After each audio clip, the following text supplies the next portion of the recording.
Bawipa Pathian na tuahmi Tivate karate kakalumi aphalo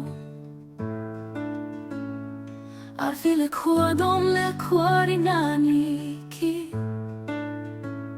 na thil khawh-nak langhter ko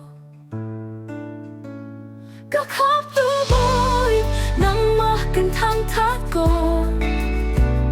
Zeitluk na lianngan ko Khamhtu Bawi nangmah thangthat ko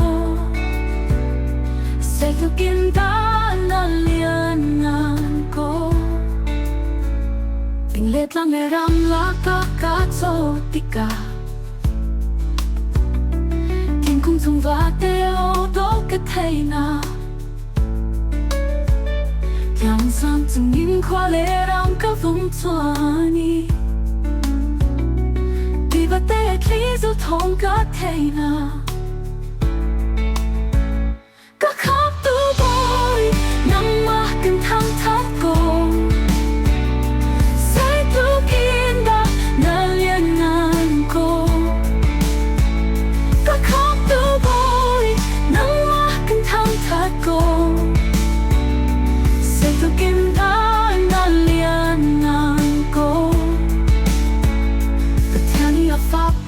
suahin lonin sa thiêu ka Tlangsang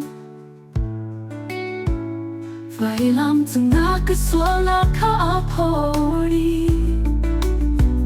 Xua lạc cungin khawh-nak na Arfi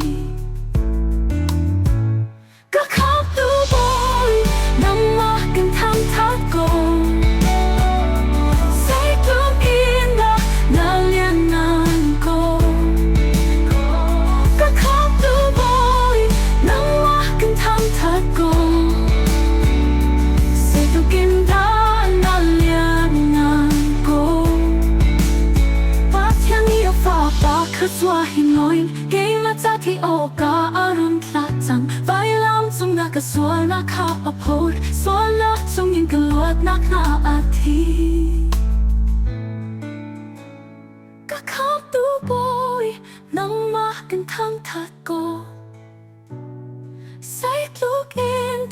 na lianngan ko